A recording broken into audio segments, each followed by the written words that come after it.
welcome to the BullCast podcast. I'm Katie Pickler, and with me, I've got an interesting group of people today. Don't worry, I still brought Court. And hello. I have Miss Nicole Ellis. It's me. Hi. Oh, Lord. I'm starting it off strong. I see how it is. She's already You've doing it. often heard us mention Nicole as she's kind of the master behind a lot of our list and a lot of our outlines. Many of our listeners have probably met her since she's been on the podcast before. Yeah, that's true. You're back. My whole family listens, so I know they've met Oh, me. fun. And we have an extra special guest today, Miss Landry Loper. Hey. So she is very knowledgeable on this subject, and she's also coming and hanging out with us this week. And hopefully we don't scare her too bad over here at Pickler Wells, but we'll see how it goes. Well, we may even have a couple of drop-in guests, kind of like Mr. Rogers' Neighborhood, mailman might stop by. You never know. Oh, It's we're gonna be totally crazy. changing stuff. Yeah. So since, Nicole puts together these outlines for us, we were talking about a couple of different things going on in the economy. And, last time we talked about this actors strike and the writers strike and how everything is crazy with that. Well, there's another big buzz happening on social media. This girl named Taylor Swift. I've heard of her a few times. Few times? Yeah, you're just a few You're wearing times. her face Yeah, multiple times on your shirt. Exactly. She's here with us. So. Oh, she's here with Yes. us. The She's not spirits have dead, brought but her. she's here with us. That's a little disturbing.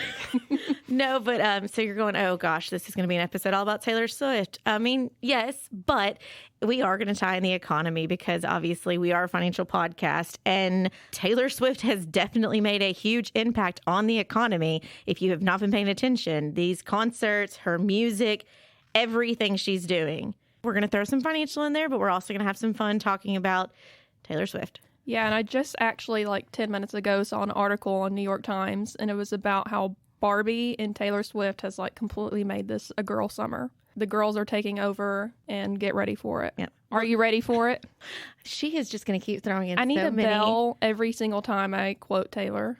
Are you ready for it? The article you sent me a screenshot of or something was like Taylor Swift is going to save the economy or something. Yeah, or like that. help with the recession or something. And she's like, see, look, it's a topic. And I'm like, okay. I've been waiting for this since the first day I started, just letting you know. Well, then you take it away with the list. So this week's list is actually my top Taylor Swift albums ranked in possible version. If you don't know what the version part means, we'll get to that. Since making this list 3 weeks ago, I have changed it probably 5 times. So this is as of today. Okay. So it might change tomorrow. It might change while I'm sitting here. Have you been a fan since the beginning? Yes. Landry, are you a fan from the beginning? Yes. Okay. I remember in middle school going to my friend's house and we were watching MTV, when they used to play the music videos every day. Oh, yeah. And Tim McGraw just happened to be playing on the television and I was hooked. I'm sorry. I don't want to be like an absolute pedantic jerk here, but Oh, no. it's 2023. Landry, how old are you? 16. So Taylor Swift's first album came out in 2006. When I was little, I remember. Not since she started, but when I was little. Since the beginning of Since your I could life. understand it. since she could understand music, she's like, I like Taylor. Okay. All right. And We'll take it. I would say, just for my reference on this podcast, I listened to her music when she first came out. I listened to it. She was really country at that point. I'm not a country music listener. And so I kind of just put her in the back burner, that's Taylor. I kind of would see what she was doing. Now, since this new stuff has come out, I have listened to it and it's pretty good. So I'm a fan, but definitely not anywhere near the level on the other side of the table. Court? And then Court. Are you a big fan? I am not. I cannot help but be regularly exposed to Taylor Swift because I am surrounded by many of her fans here in this office, and also at least one of my children is a big fan. My son's girlfriend is a huge fan. So, I've got it all around me. And there are albums of hers that I like, and there are songs of hers that I like, but I would not consider myself a fan. I don't know any of the lore. My favorite album is Folklore, and it's probably the only album that I've listened all the way through more than one time. And, that's kind of where my fandom begins and ends. Well, by the end of this episode, we will convert both of you to Swifties. That is my goal. See, I'm back where we called her T Swizzle. I don't think that's acceptable It's like when anymore. she did the Lil Jon SNL skit where she rapped. Yeah. So that's how old I am. Yeah. Okay. okay. Give us your list. All right. So she actually has 10 albums out right now. This is including Taylor's version. Like I said, later on, I guess we'll get into what Taylor's version means. But starting I had off, to get you to explain it to yes. me. And last, which is still first in my heart, but, you know, just not my favorite, is her debut album. Like Katie said, I'm not a huge country music fan, but I do love Tim McGraw. And then you've got Picture to Burn, Teardrops on My Guitar. I'm sure everyone in here has heard those songs. Yes. I definitely have heard of Teardrops on My Guitar. Yes. I'm not sure that I've ever actually heard it. It's a tearjerker. You know, when you're 15 and going through those feels, it really hits you right in the heart. So, but it, like I said, it is country right when she started out. So for that reason, Well, then now there is a pop version of Teardrops on My Guitar. there's a lot of versions of Teardrops. But I mean, on like, My- there was a pop version that was released on the album. Now, has she done a TV of this? No. Okay. She has not, and I'm going to predict that she does this one last because it's her debut, and it would be kind of full circle if she did it last. I'll be interested to see if she does the TV of this as a country Well, album. hold on. You're teasing about what TV, which is Taylor's version, which we do not do jargon on here. But Oh, we no have, jargon. Jargon We is have bad. not talked about really what Taylor's version and what that means. So let's go through your list and then let's talk about Okay, the Taylor version. sorry. I gotta wrangle you back Yeah. in. All right, so after that, number 9, Fearless, which does have a Taylor's version. I do love Fearless. In fact, The Way I Loved You was not my favorite song when it first came out, but since she re-recorded them, I've been obsessed with it, specifically because it was on The Summer I Turned Pretty, like during the perfect moment, and it's just awesome to me now. I heard 15 at the Eras tour that I went to. It was one of the surprise songs. Fearless, White Horse, Change. All good options. Still a little country. I mean, I can't believe that this is 9 on your list. This is the album that, This is introduced probably, the world It's to probably Taylor. one of the most famous country albums of all time. I mean, she won tons of Grammys for this. But like I said, it's country, so it's not my favorite. I'm sorry. I still love it, though. Do you like it, Landry? It's okay. It's okay. It depends on the songs in it. Yeah. It's Because got, like there's some that are you're like, and then there's other ones that are like, okay, this is pretty good. you know, you listed off multiple songs from this album, and you didn't list off the 2 that probably anybody would know whether they're a country fan or not, and that would be Love Story and You Yeah. Belong With Me. Love stories, Yeah. so good. Yeah. So, I just feel like that's the typical answer. Like if you No, go on sure, if you but- go on TikTok and they like interview baseball players, they're like, "What's your favorite Taylor Swift song?" It's You Love Belong With Story Me. or You You know. Belong With Me. well, I mean, know. just consider me every man. I'm just throwing You it are out the there. man. Not everybody knows her entire catalog. So Are you Knuff? throw some bones to the people that don't know her and mention the Okay. songs I feel like they may I'm kind recognize. of more on the guy side than over here. Okay, 'cause I'm that's like, fine. That's fine. All right, what's your number 8? Number 8, I'm probably going to get crap for this. It's Evermore. It's one of her newer ones. I love it. It's just not as high as the others. It's Folklore's little sister, kind of what they compare it to. She came out with Folklore, which did so well, and then dropped Evermore, and people like to say she forgets it and doesn't like it. Which is not true. It's just kind of a joke that she ignores it. But, I mean, it's got some really good songs. Like Champagne Problems. Yeah, I that mean, one's fabulous. Yeah. Right Where You Left Me came out in a time in my life that really hurt. Like, and just listening to that and looking at my life then, it was like, wow, this is pretty accurate. So, You've grown up with Taylor. yes, I really have. So, that's number 8. Still And love- Landry started life with Taylor. Well, that just made me feel old. On the table over Yeah. here, we're older Yeah. than you. Okay, number 7. 7, Red, which does have a Taylor's version. All Too Well 10-minute version, like Landry said earlier, is life-changing. If you get it, you get it. If you don't, you don't. You need to watch the short film. Oh, okay. Yeah, there is a short film that goes with the 10-minute version. Maybe I'd get it if I watched that because I'll just listen to it and I'm like, okay. Once you Well, listen to it a you know. few times, you get all the words. Okay. It only Yeah. took me like 3 times for you. Yeah, I mean, it's just like when you're at the concert and she starts singing, there's a certain lyric that just brings people together. I can't say it on the podcast, but, you know, it's a good song and it hurts. Also, you know, we got Red, Holy Ground. She's got a few songs with Ed Sheeran, which I love. Chris Stapleton. It's a good album overall. Yeah, that's number 7. Okay. Moving on, number 6. I know I'm going to get crap for this one. 1989. Her first pop album. Landry's I can over here see her shaking her head. She's like, It could have been ranked higher. Out of the Woods. This was my other surprise song for the night. Incredible. Life-changing. Blank Space. This Love. They're all great. It's just I like the others more. Landry, you feel like you're It's disagreeing. Oh, you think it's okay? I think Red should have been above it. Okay. See, Ashley, our coworker, her favorite album is 1989. If she were here, she'd probably have something to say about it since I ranked it this low. I'm sitting there going, I know that some songs, but I'm like, I don't know where they fall on this list. Well, I kind of just put my favorite 3 on there, but 1989 is also the year she was born. I don't know if you know knew very that. many songs from 1989. Like Blank Space and Out of the Woods is maybe. Blank Space is my favorite. Okay, what's number 5? Number 5 is her newest, like not Taylor's version, is Midnights. I just feel like it's the more grown-up version of 1989. I specifically like the bonus songs. You've got The Great War and Dear Reader. Karma is the single, I believe, and she came out with the collab with Ice Spice. I don't know, it's a good album full of good pop anthems. I think if you like pop, you would like this album. I think this is the one that has several of the songs that I liked. Which ones? I'm testing you. Vigilante. Yeah. Shoot. Yeah. Say that? Not supposed to cuss on this podcast. Shite. Yes, our podcast is not blue, so unfortunately you gotta keep it clean.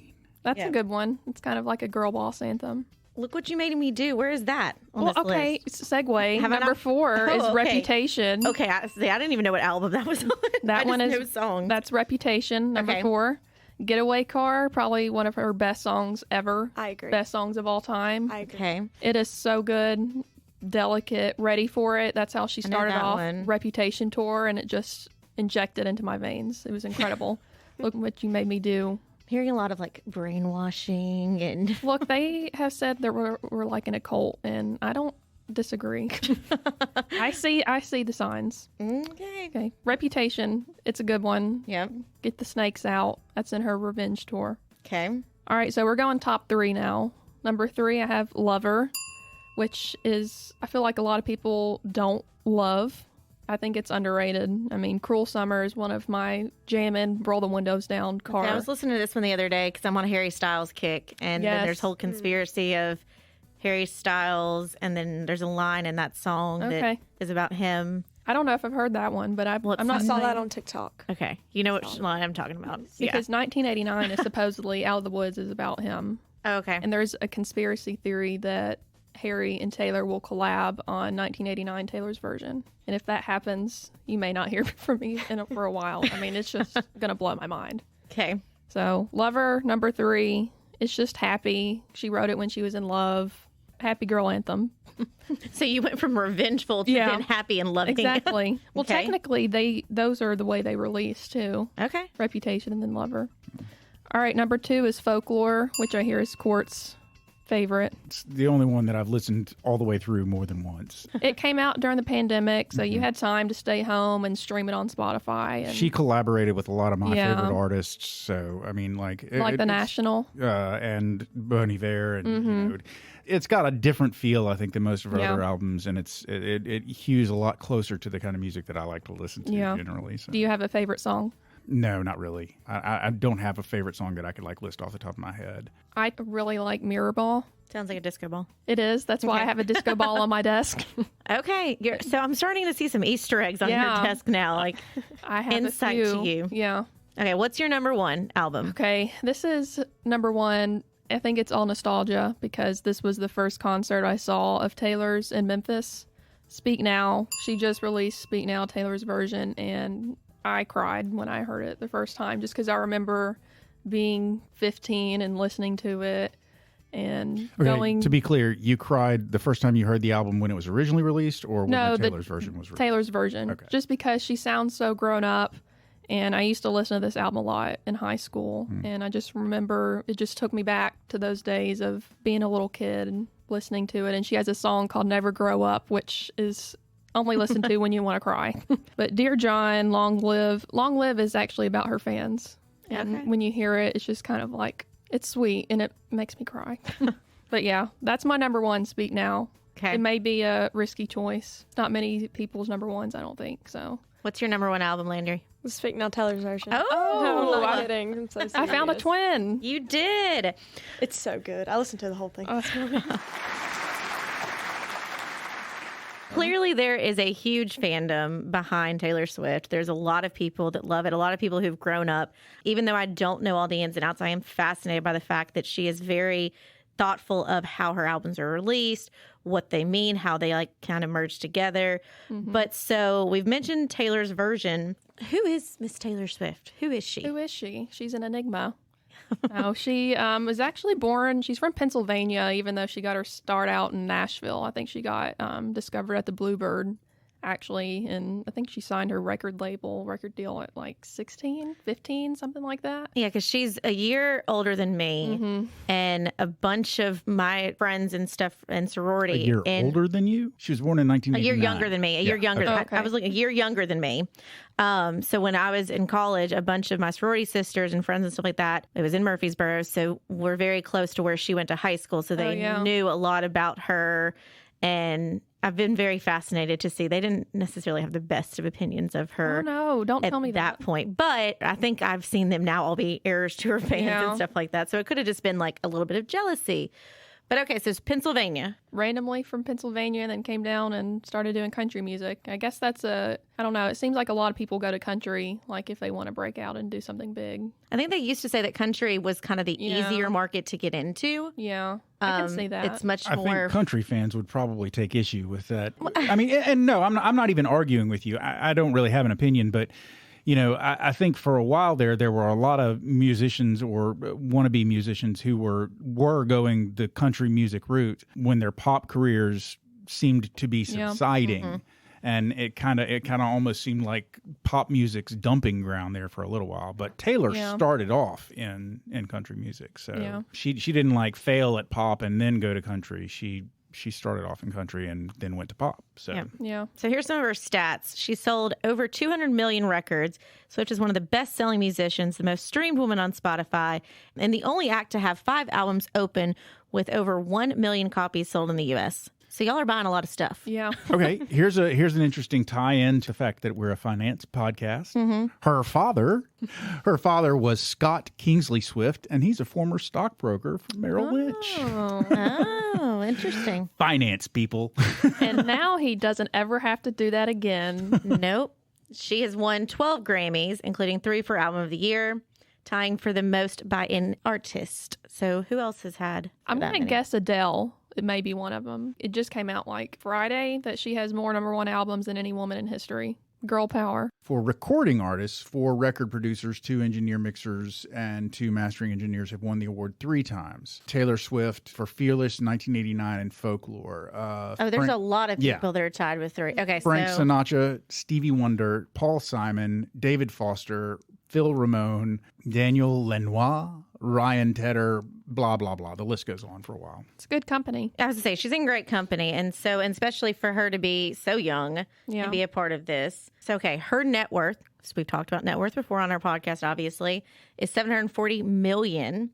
This is per an estimate by Forbes in June of 2023, making her the richest female musician in U.S. history, with music as the only main source of income. That doesn't even count what she's getting from concerts and merch, I'm assuming. Wow, that is crazy. Yeah. She now has more #1 albums than any woman in history. As you said, it's kind of girl summer because people, even leading up to the Eras Tour, I mean, it's been merchandise of people making sure they have their outfits picked out, going to the concerts. These cities that are having her there, then they're getting hotel revenue, their restaurants, like everything. Because that's the thing is that they want to have somebody like Taylor Swift show up. They want to have these big musicians come out there because then they're going to reap the benefits from it as well. Okay, so fandom, you guys. We're going on with the fandom theme. Labeled as Swifties. Yep. It's kind of embarrassing, but I'm repping it. You're a Swiftie? Yes. So Taylor puts Easter eggs in her songs and music videos for diehard fans to find. It's so smart. Yes. So in this last music video she released for I Can See You, which is a Speak Now from the Vault song, which is, I can also explain. At the end of the music video, she's like getting away in a getaway car, and there's a sign at the top that says 1989 TV, and the car is driving that way, which makes us assume that 1989 will be the next album she releases for Taylor's version. Okay. Do you think at this point we can we're get into what Taylor's version Yeah, I was is? going to say, as we're getting, before we go any deeper, absolutely, because I know who Taylor Swift is. I've heard the songs, but I really did not understand what was happening, why she was re-releasing these songs. And I, in fact, texted Nicole and I said, is she like adding a new spin to them? What is she doing to them? Yeah, kind of. And so, so explain what happened. So she's re-recording her old albums to gain control of her masters, which were sold to a man named Scooter Braun. Basically, they didn't give her the opportunity to buy her old albums. They kind of just sold them and didn't tell her. We're like, they're gone. You're not going to make any money from this. Okay, I didn't know that. Yeah. I could be wrong, but like when you listen to her older albums on Spotify, it's not hers. Like it's Scooter's albums. And I know a lot of artists are now selling their masters, but she has always said they are hers and she wants to have full control over them. So she is going back and re-recording the albums that were sold to Scooter, which is her debut, which is Taylor Swift. She has done Fearless. She's done Speak Now. She's done Red.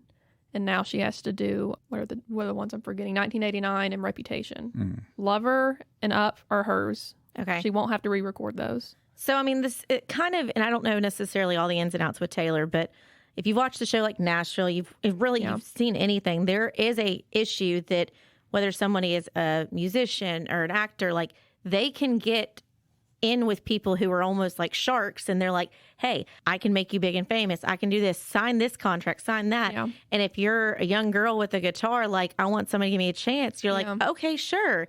And she signed this when she was like 15, maybe 14. Yeah. And we didn't see until, was a few years ago that I guess she signed it with another label and they were like, hey, we're selling this now. And they just kind of took it from her and she didn't get the opportunity to buy them herself. So when she's releasing these re-recordings, she sounds more adult as she would, she's not 17 anymore. And she's including songs that didn't make the original album. Okay. She's putting them on the re-recording. So when you see From the Vault, that's where the All Too Well 10-minute version came from.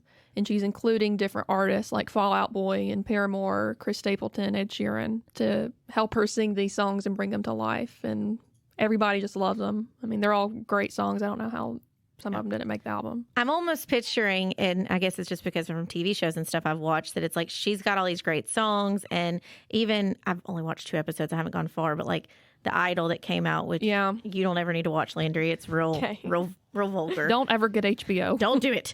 But that, these artists have these great songs, but there's somebody manipulating it and saying, well, I think it should sound like this and I should sound like that.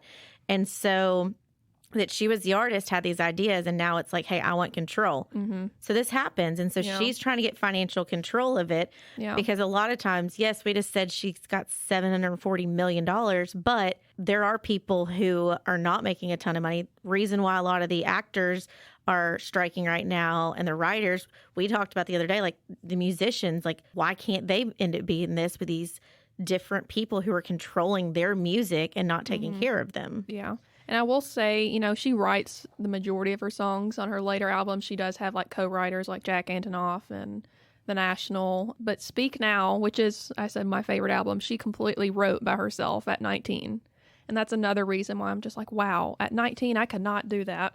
So she wrote like 20 songs for Speak Now and just poured them out of her heart. And it just amazes me. Okay, so back to the kind of the Easter eggs y'all were talking about. So not being a fan as much, do y'all get the vibe that Taylor really cares about the fans? 100%. Yeah. So that's what she is trying to speak to y'all with these Easter eggs. Yeah. And now, I mean, is that something I could just go on TikTok and find all the Easter eggs? That's how I learned what they were. Okay. Yeah, people will be like, here's your guide to the Easter eggs. And some of them are like so out of whack. I'm like, that's not an Easter egg. You just lost your mind. Like I just think the ones that are like the 1989 sign that was obvious. That's an obvious Easter egg. And then there was one, like, when she was singing, what was that song that she sang at the concert where they're in the boxes? That was Look What You Made Me Do, right? So she has people in boxes, like, in her old tour costumes, and she's, like, trying to get them out. Like, it kind of represents her re-recordings, trying to release them to the world. That's the one that you're going to have to watch. This girl explained it, and it was like, tap it on the boxes, number, pointing to somebody. And I was like, okay, that one makes sense. Yeah.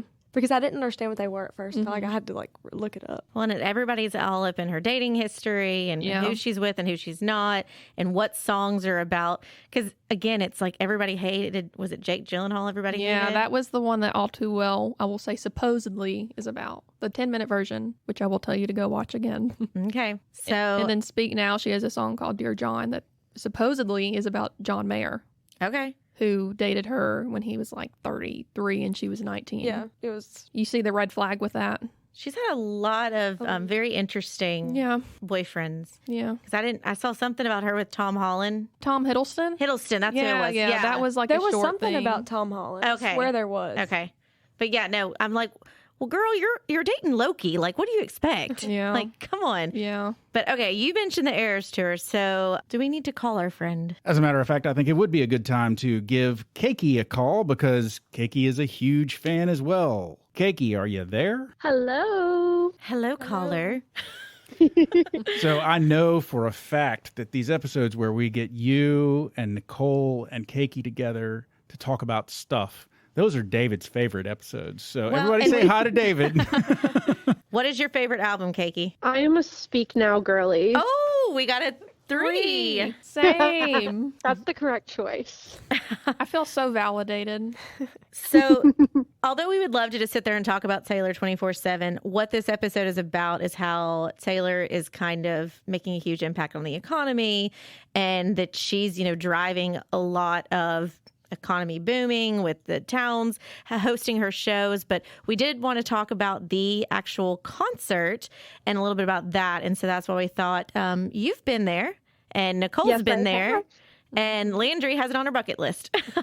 So tell us about the concert. So in my experience, I went to MetLife Night 1, which was one of the iconic nights. It's the night that she dropped a music video, and Ice came out, as did Jack Antonoff. So we started getting ready at 10 in the morning, and the concert, Taylor did not step foot on stage until 8 p.m. Taylor did not step foot on the stage until 8 p.m., but you got ready at 10? You started getting ready at 10 in the morning?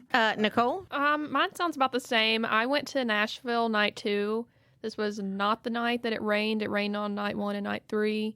We went downtown and got our pictures made with a little mural called Nashville Eras, in my Nashville Eras tour or something like that. And then we started getting ready probably around 12 and started making our way to the stadium, which included a walking bridge, which was not fun. But yeah, it's a whole day thing. She performed her secret songs that she does. She performs 2 different songs on acoustic every night, and mine were Out of the Woods and 15. Those are good ones. Yeah, I was really Out of the Woods was like my number 1. I went to Reputation, so I heard Getaway Car. It still hurt when I didn't get it, but I was happy. Apparently Gigi Hadid was there and Maya Hawke and like a bunch of different celebrities. Phoebe Bridgers opened up with Matt Healy, which is kind of a controversial topic, but that was cool. It was a fun night. I wish I could remember it more. And I mean that I think I just forgot everything because it was just like an adrenaline rush. I've heard people say that they go to the show and then they just kind of black out, not from drinking or anything. No, It's I mean, just from, I barely had anything to drink. I was like, I want to remember this, and it's just so much happened. And I had terrible shoes on, so that probably did not help. But it was amazing. Yeah, our secret songs were Getaway Car and Maroon. So those are so good. We were widely considered to be the best night until the night that she did Haunted, which was like my number 1. But I still think Getaway Car was pretty good. Yeah, I think he won. Seriously, let's talk for a second about the financial impact of this. I mean, you have these major cities that she's visiting, and she's obviously not, her tour stops have been multiple nights in big cities with good arenas, because it's an arena tour. So she's not stopping in small places. She's just stopping in bigger cities with good size arenas. These cities where she's stopping, you've got people traveling in from all over, spending money at hotels, spending money at restaurants, just to go see this one person perform a concert. Now, I have seen God knows how many clips of Taylor Swift concerts on the Eras Tour specifically, because All of the social media that I follow, for some reason, she started showing up in all of it. And it looks like she, like for instance, you mentioned a couple of nights when it rained. It looks like it just doesn't matter what's going on. She puts on a performance that is, she's outdoors. She's being absolutely drenched in a downpour and she's still playing. So it looks like she's really got an incredible work ethic and is really putting on the best show that she possibly can for her fans. But what she is doing for whatever area she deigns to drop in on just seems to be tremendous. Not to mention the fact that nowadays everybody says that basically recording artists do not make money from album sales anymore. In the Spotify era, in the Amazon Music, Apple Music era, artists are not making their money off of album sales, off of song sales. They are making their money on tour. They're making their money from selling tickets to put people's butts in seats at their concerts and through the merchandise that they sell. And Era's tour, I mean, the merchandise, Caky mentioned that she got there. Caky, what time? 5 p.m. did you show up? I showed up at 3 p.m. 3 p.m. Showed up at 12. Okay. So the people are showing up at these shows extraordinarily early and getting in line at the merch booths, basically, so that they can spend all of their money on T-shirts and sweatshirts and albums and so forth. And the merchandise booths are getting absolutely sold out. Yeah, not to mention that the merchandise booth trucks actually show up like 2 or 3 days before the concert, and there are lines to buy merch at these trucks. So she's not just prior to the show? Yes, prior to the show, like 2 or 3 days before. People like camp out. Yeah, and wait for on this it to merch. open. Wow. So even if you didn't have tickets to the show, you could still get merchandise. That's another thing. Is like the amount of people that go to the tour but don't have tickets. Yeah. And all the people in Nashville that stood on the bridge and watched it from the bridge. Oh, wow. Which was a insane amount of people. Mm-hmm. So, I mean, she really is trying to get a ton of people. I know I kind of on a whim was like, oh, maybe I'll go to Nashville and see her. And I'm like, nope, that would not be a smart financial decision for me to do that. Yeah. But I mean, like, that's something you've got to save up for. Yeah, and for sure. Especially the cost of the tickets. That Yeah. was my parents' thing. Is why I couldn't go. Like, Landry, those are really expensive. Yeah, because it's a concert. You power in numbers. You're not going to buy a ticket to go by yourself more than likely. Very. So you've got to then pay for at least 2 tickets, Right. and then more than likely, like around here, there was not a concert in Memphis, so you'd have to travel somewhere. Yeah. And it gets out late, so it's not like you can really. Hotels, gas, and gas. Yeah. is Yep. expensive. Okay, speaking of tourism, it came out that in Las Vegas, I think that was like one of her second stops, that tourism spiked to pre-COVID levels for the first time in like 33 years with her March concerts. People, like you said, just traveling, spending money at hotels and restaurants and tickets. I mean, 33 years in Vegas, can you imagine? Like, that's already a big tourist spot. Wow. I don't know. It's hard to wrap my brain around, but I believe it. Yeah, absolutely. Well, when you were telling me about Taylor Swift and all of this that was happening, I remember a couple of years ago, and I know you didn't really know who this was, Landry. I don't know if you'll know who this is, but Haley Page. She is a dress designer. I was bougie and I had 2 wedding dresses. I had my ceremony dress and then I had my reception dress. And my reception dress was a Haley Page and it was pink. And she was very iconic for her dresses, that they're all very whimsical and they're usually like lighter, like lavenders and pinks and blues and stuff like that. But she, her real name is Haley Page. Her dress names are Haley Page. And so she's a fashion designer. She gained a lot of popularity, but all of a sudden, a couple years ago, there was this big stink about how there was legal disputes because somebody owned her name, Haley Page brand. And so she was losing her given name and pretty much losing control of her designs, losing control of her name herself. And because she was an employee of JLM Couture, a bridal fashion company, they had the licensing agreements with the designs for her producing the dresses. And so they could create all of their dresses that she had as Haley Page. So me as a consumer, I could go, oh, it's a Haley Page. Right. And not realizing that it's not actually her. She doesn't have control of it. Same with like the scooter situation. Like, oh, I'm supporting Taylor Swift. I'm buying a scooter album. Yeah. But you're not actually supporting Taylor. You're supporting Scooter's pockets. Because it's going to look the same like as her original album. So Yeah. nobody, if you don't know about the situation, you would just not think anything about it. Yeah. And so, I mean, this was a huge drawn out thing. One of my good friends and I, like, because I have a sketch from Haley Page of my dress, like signed by her. She got, That's awesome. My friend got it for me. And so she's like, oh my gosh, have you seen this? Because there was just this huge, long, drawn out battle. She has now come out and tried to like rebrand separately, but she was having to, even with her Instagram, like telling people like, this is me, but she can't say I'm Haley Page because that name was gone. And so it resulted in 2020. She was designing with them. She was parting ways. She still continues to create bridal designs and is promoting under a different name and encourages followers to follow her independently. But so that's kind of reminded me of that's where Taylor's trying to get her messaging out of like, hey, I need y'all to support the Taylor version because XYZ. Right. And we're just talking about two people.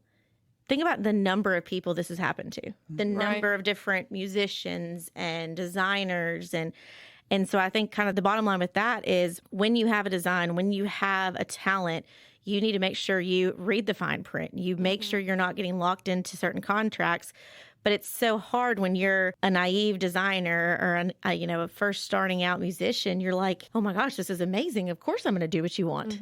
Well, and I also think artists are becoming more spoken out. They're speaking out against this now. They're not with social media and everything. It's easy for them to call out these people that are taking their brand, taking their name, and just kind of screwing them over, I guess. It has been a mess for sure. And that's where I think that what we've seen is when you have a fan base like that, then it's kind of that everyone bands together. Correct. Yeah, like y'all are the armies over there, and you're like, oh, we don't like you, Scooter.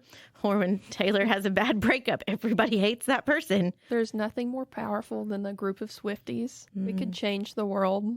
You say that tongue in cheek, but seriously though, like, because if Taylor, which I know that I've seen some clips where she's talked about getting political and about things like this, but if somebody who you admire tells you need to go out and vote, or they tell you need to do this, you can seriously change an entire culture. Yeah.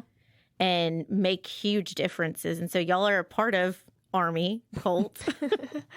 I don't take offense to it. It's okay. Well, you put a fact on here, so I guess it's like, so Miss Swift's making all this great money, Yeah, I had to say that she gives back in each state. She doesn't make a huge announcement about this, but she does, and I don't even think they say how much money, but she makes large donations to the food banks in each state, and it just is kind of known because they'll post about it on social media, like, thanks Taylor Swift and the crew for your kind donation. And I mean, she is humble, and she could come out and be like, hey, look what I did, but she doesn't, and I think that kind of just shows her character. That's really cool. I did not know that she was doing that. I mean, that's good, because it's just as quickly as you guys, I don't see it happening because Taylor is like up on a pedestal for so many people, but it could quickly change. Yeah. Like we've seen a lot of celebrities that... Well, there's been backlash against Taylor before, so this is not her first rodeo. She has gone through the ups and downs of popularity before with some of her earlier stuff. Just as an observer of the phenomenon this year, it seems that really the fevered pitch that we've reached over Taylor Swift this year and that her fans have reached this year seems to be higher than I've noticed before. I mean, like the Reputation tour. I remember people getting excited about the Reputation tour, and it was a stadium tour as well, and people wanted to go. But I don't remember just the constant, like, there are news stories about her every day. There are video clips of every single concert that she plays. As a matter of fact, I think that every night her secret song, or whatever it's called. Yeah, the secret song. The secrets, every single night, the secret song, seconds after she plays it, it hits TikTok. Somebody, Yes. Well, I think it's kind of what's changed as well as COVID and where everyone was separated. Now everybody wants to be a part of something. And that's why the Barbie movie is such a big deal, because it's somebody was comments that I don't understand what's happening. And it's like, well, they're trying to bring, groups of women together that are going to go see this movie. And then they're going to explain to the next generation, like, this is what Barbie meant to me. And so, Nicole, I noticed, like, you've got these friendship bracelets. I do have my friendship bracelets on. And so I've, very quickly kind of tell me what that's about, because I feel like that's another way it's bringing fans together. Yeah. So on this latest album, Midnight, she has a song called You're on Your Own, Kid. And in the song, she references making friendship bracelets. And the Swifties just took this and ran. And we're like, we're making friendship bracelets and we're giving them out at tours. We're going to swap. And I've got some of mine that I swapped on my hand. And they're cute. Like, who doesn't want a cute friendship bracelet? And to Me, I don't want. well, cute you're friendship like the bracelet. one person who wouldn't want one. I'm But not the there's- one person. You Although I have seen a lot of. I'm not saying that to try and be like manly or anything, because there are a lot of guys who ended up going to the Swift concerts and they ended up swapping friendship bracelets too. So it's not like a guy Yeah. thing or a girl thing. The guys are out there. There was one movie star in particular that I know some fan posted like, "Oh my God, I got a friendship bracelet from." Was it Jennifer Gardner? I remember seeing her. Because she stuff. had like bracelets ton of down to it. the elbows. Yeah. Do you have any bracelets? No. She didn't get to go to a Unfortunately. concert. Nicole, you need to get her a friendship bracelet. You may use this to segue? What are you going to say? I have a surprise. What is your surprise? I came prepared today. Oh, no. What if I told you that I made BullCast friendship bracelets? What?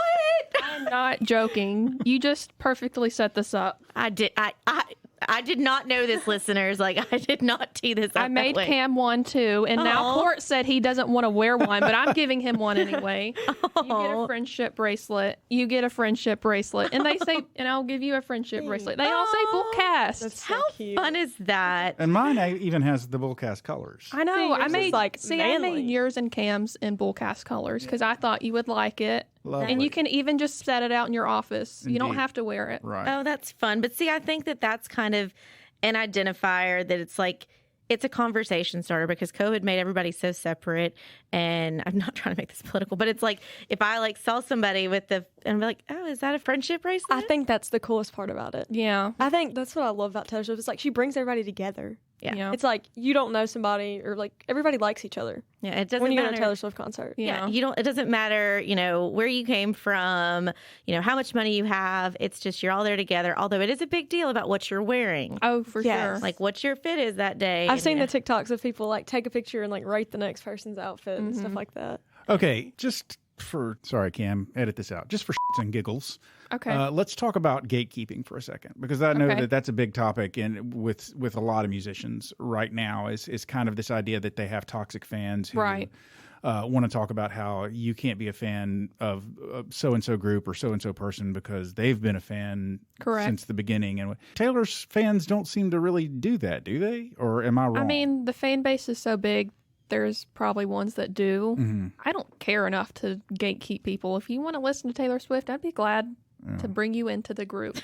Like, You'll accept us. yeah. So I mean, if I'm sure there are toxic fans. I guess I'm just too old to want to care about it. The main thing that I think back on as an example is specifically last summer. So it's been a year now since the second half of season 4 of Stranger Things came out. And of course, Oh, yeah. the second half of season 4 of Stranger Things, the finale of that season ended with a amazing performance of Master of Puppets.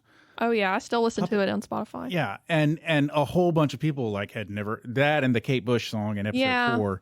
A whole bunch of people had not heard the Kate Bush song or the Metallica song, and they started listening to it. And I don't know that Kate Bush fans were out there going, "You can't like Kate Bush," but there were definitely a lot of Metallica fans Yeah. that were like, "You can't jump on the Metallica Yeah. bandwagon. You don't know what it's like to be a Metallica." And Metallica actually came out and was like, "No, guys, listen. Anybody who likes our music and wants to listen to our music is absolutely welcome to listen to and enjoy Yeah. our music." It's Freaking Metallica. yeah. So, I like the idea of there being of this creating the potential for more community and less strife amongst people, because we just got enough of that. That's just some nonsense. And I'll kind of be a little bit of a buzzkill with that. Thinking about financial, because you could put yourself in a bad financial position if you love Taylor so much and you bought like the pit tickets. And Me and Dad talked about that last night. like you could really get in trouble with You it. can. And so that's where it's trying to balance out. I was talking to somebody the other day about this, like musicians especially, is you don't know how long they're going to be playing for. You don't know how long they're going to live. I hit a nerve with that one. Oh yes, you did 100%. I've got a story. So I'm a believer on you kind of figure out what it is. When I'm talking to somebody about putting a budget together, I ask them, what do they like to do? Do they like to travel? And I've never actually mentioned concerts before. And I feel like I'm kind of failing my people by saying this, but because I'm a big concert goer. And I almost think that if you love concerts or you love an artist, then, because, I've heard a little birdie say that they may be going to Dublin Maybe. to see Taylor Swift. It's possible, meaning it's probably most likely happening. Yeah, but so if, like for instance, Landry, like if you were sitting there going, okay, like I really want to go to Taylor Swift, and if somebody called you and said, I just snagged 2 tickets, they're only going to cost this much, wouldn't you wish you had a bucket of money sitting there that you'd been saving for like, hey, maybe one day an opportunity will come up for me to go to a concert, and I know this isn't my money that I need for like gas or for school. This is money I've truly just set aside and said, this is my fun experience, my concert money. That was like my cousins with Morgan Wallen. They had an extra ticket, and I was like, I do not have $400. It's like, I promise I do not have $400 to spend on a Morgan Wallen ticket. Well, we never know. I mean, sometimes they tell us kind of ahead of time when they're going to go on tour, but a lot of times concerts, it's kind of spur of the moment of like, oh, they're coming to a town. And so I've never thought about that, but maybe we need to start when I talk to clients, I need to say, hey, have your travel bucket, but maybe have your concert bucket You should too. talk to my parents about that. Okay, I'll give them a call and say, maybe you need a concert bucket for your fabulous little girl. I'll have to say the tickets for international dates were way cheaper than the American dates. Really? Yeah. I guess because then you got to throw in airfare and stuff like that. Interesting. But yeah, it's, again, you can blow your budget, but then there's also something to say that if you are an experienced person, then you look at it and say, this is an experience. And so if you're going to go be a part of a show, really have that moment, have that memory with whoever you're with, then it's hard to put a price tag on that. Like, yes, literally, I can hear the parents listening to this, like, you can put a price tag. I can hear your dad going, You can hear my dad. well, actually, you did put a price tag on it. That's, $1,500 for all of this combined. And it's just, it's making your priorities, because obviously don't go spend your rent money on it. But if you've saved up, then enjoy the time. And then just know when you get home, it's like, maybe I need to start saving up again for whatever my next experience would be. And maybe that shouldn't be the year that I also go travel out of town and do this and do that. And that sounds like your bullseye. You always hit the bullseye way too early. Yeah. I do always hit the bullseye way too early. She's a premature bullseye. So, yeah, Landry, we didn't tell you about this, but we end each episode with kind of just like our final thoughts, and it can be advice to our listeners. It can be just kind of your thoughts on anything. So I'm going to let Nicole do hers, and so you can think a little bit longer on what yours would be. But what's your bullseye, Nicole? My bullseye is, in the past, people have liked to hate on Taylor Swift. Give her a chance. She has pop music. She has country music. She has folky music. She has music for everyone.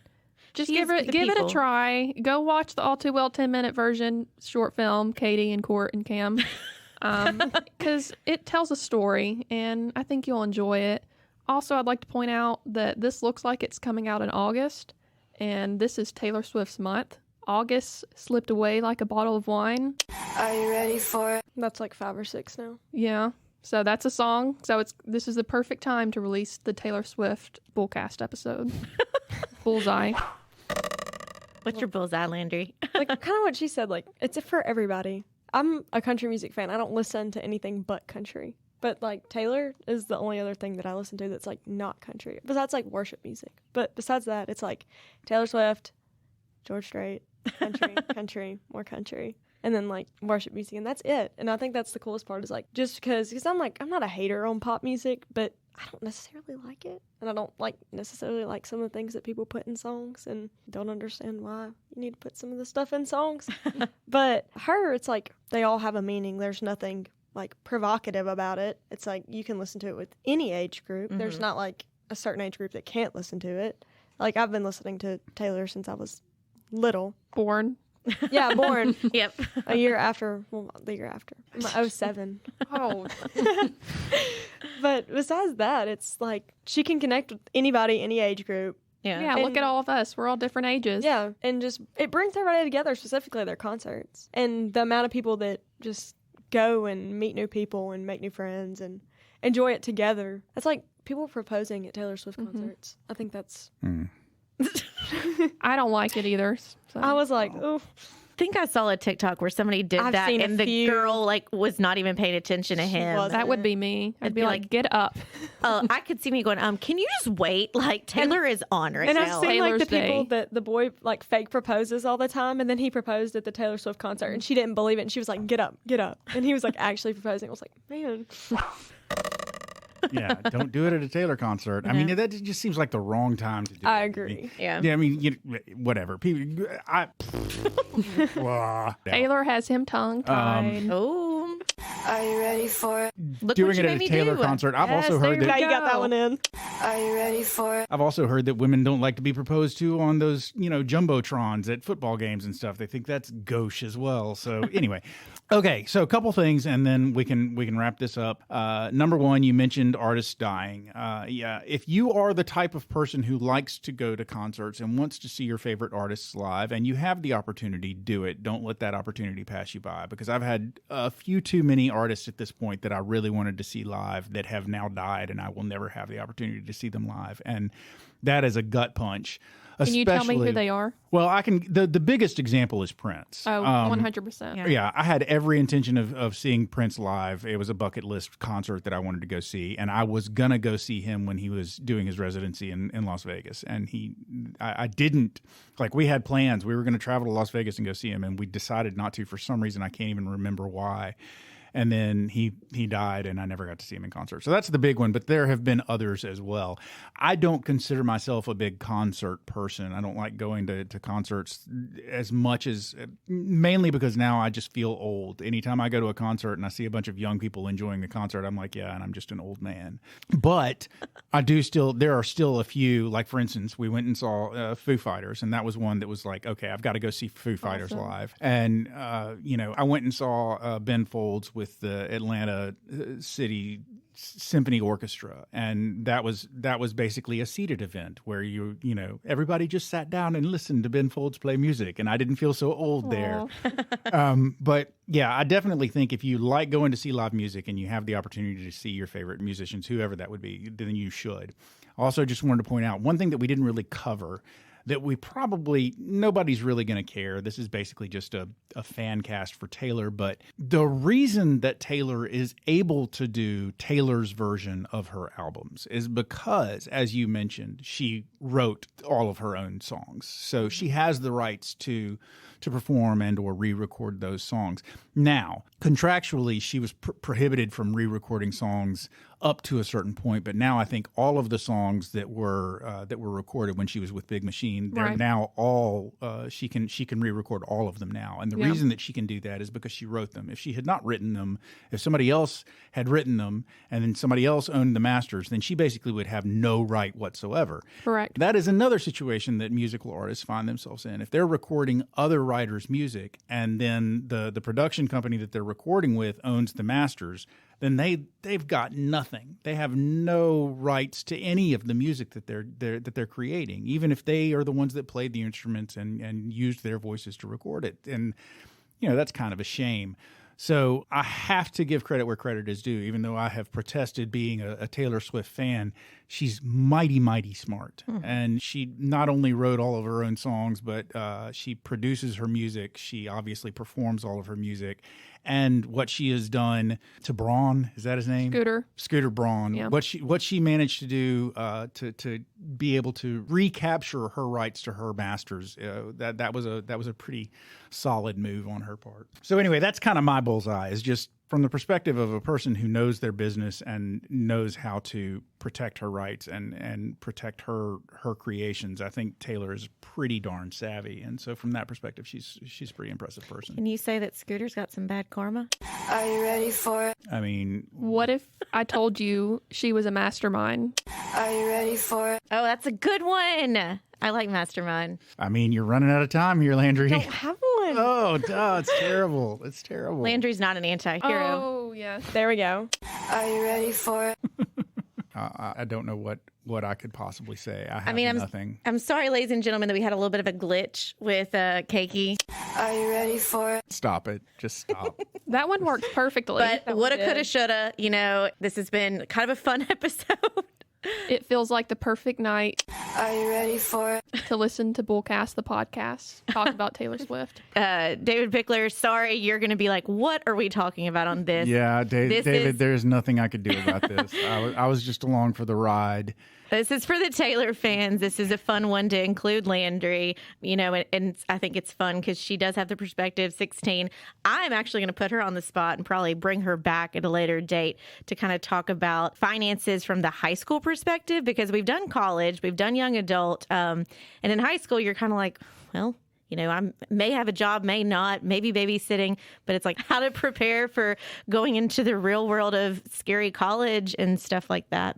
This has been fun. I mean, we ended the episode all too well. Are you ready for it? Yay! Thank you. Oh, ladies and gentlemen, thank you for listening to BullCast. I predict that BullCast will be the last great American dynasty. Are you ready for it? Yes! And if ever there was a time to be saved by the bell, it is now. Oh, ladies and gentlemen, there's the closing bell. You've made it to the end of yet another episode of the BullCast podcast. If you liked what you heard and you'd like to hear more, please feel free to go to your favorite subscription service and sign up to have our podcast beamed directly to your listening device every single Thursday at noon. If you'd like to find out more about me and Katie, you can go to our BullCast website. That's bullcastpodcast.com. We've got bios up there. There's also a bio of Cameron, who I'm not even sure if we really, fully acknowledge the fact that we're missing our Cameron today. We are. But you can find out about me, Katie, and Cameron on that website. You can also drop a comment, suggest a topic if there's something you'd like to hear us talk about, or suggest a guest if there's somebody you'd like to hear us talk to. If you like pictures, we've got pictures. Those pictures are available on Instagram. That handle is at BullCast Podcast. And we also have words on Twitter, or I guess I should say X now, because I think he's changed the name to X. That needs to be but- a episode. Yeah, I think our Twitter handle will probably be going away, but until it does, for now, our Twitter handle on Twitter or on X is at BullCast Podcast as well. We have a Facebook page. That Facebook page is BullCast the Podcast. And finally, ladies and gentlemen, if you would like to find out more about Nicole, or even more about me, Katie, and Cameron, find out about what it is we do at a place called Pickler Wealth Advisors, that's where we all work, then please feel free to go to that website. You can find out about us, you can find out about our amazing team, and you can find out about our boss, David Pickler. That website is picklerwealthadvisors.com. With an O. That's advisors with an O, not an E. Not an E. Sorry, I just had to pull that in. With an O! Ladies and gentlemen, I have given you everything that you need to go forth and be a proper Taylor Swift fan. So for now, I'm Court. I'm Katie. I'm Nicole. I'm Landry. And we are good done.